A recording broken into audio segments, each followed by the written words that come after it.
देखो दोनों दोनों देखो भैया ऊपर जाको ये मतलब हाँ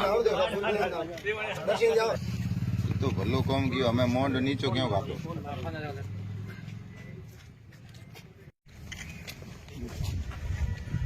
अशोक कर ले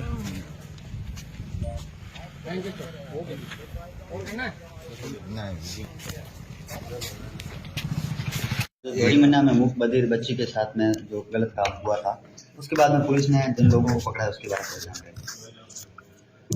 गत 24 नवंबर को जोरीमन्ना क्षेत्र में एक 20 वर्षीय युवती के साथ दुष्कर्म की घटना हुई थी।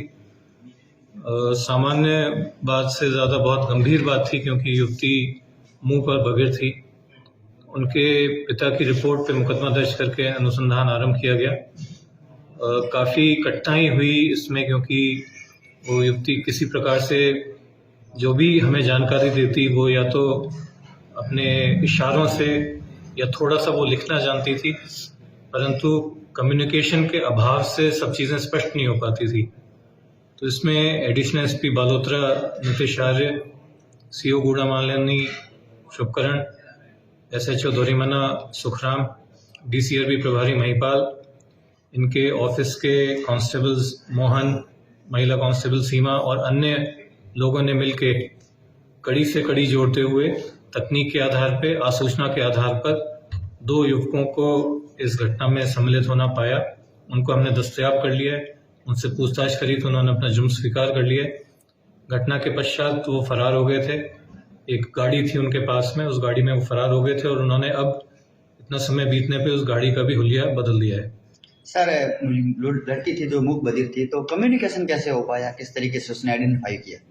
देखिए, अमूमन जो मूक वगैरह होते हैं उनको कोई औपचारिक शिक्षा मिली होती है, तो साइन लैंग्वेज के मार्फत वो लोग लगभग सामान्य वार्तालाप तक पहुंच सकते हैं। मतलब जैसे अपन बात कर रहे हैं तो वो लगभग सामान्य वार्तालाप तक वो पहुंच सकते हैं। परंतु इस लड़की के साथ दिक्कत ये थी कि उसको औपचारिक शिक्षा ना तो लिखा पढ़ी पूरी मिली है, थोड़ा बहुत लिखना जानती है, और साइन लैंग्वेज में भी जो मूक वगैरह की साइन लैंग्वेज होती है वो इसको नहीं आती। जैसे आप और मैं भी किसी भी चीज़ का इशारा करके बात करें उस तरह से बात करती थी। इस वजह से काफ़ी कठिनाई हुई। इन्होंने अपने तरीके से, अपने इशारों से, और हमारी टीम ने ढूंढ के खोज के निकाले तो लगभग 15 से 17 लोगों को हमारे संदेह के दायरे में आए। उनको बुला के सबसे पूछताछ की गई तो उनमें कड़ी नहीं बैठ पाई। कईयों के सीसीटीवी फुटेज कहीं और थे, कईयों की लोकेशन कहीं और थी। तो 15 से 16 लोगों से ये पूछताछ कर चुके थे।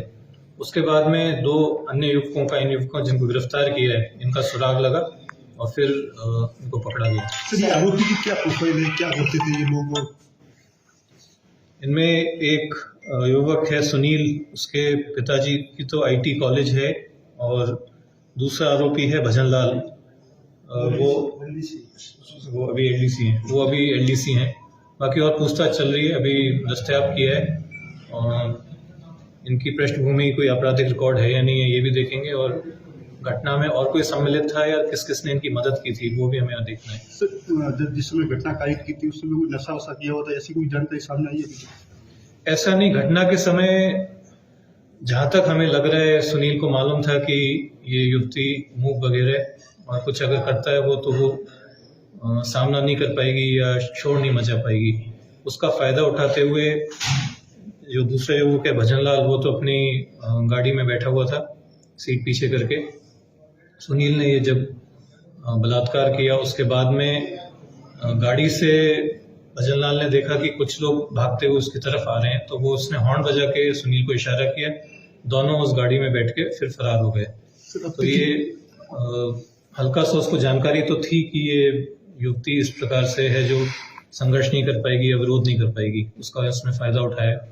सर, अब तक की जांच में क्या सामने है? एक ही आरोपी ने रेप किया या दोनों ने किया? हाँ, अभी तक के अनुसंधान से अभी इसमें जारी है और स्पष्ट करेंगे चीजें। अभी तक तो यही आ रहा है कि एक युवक ने बलात्कार किया है।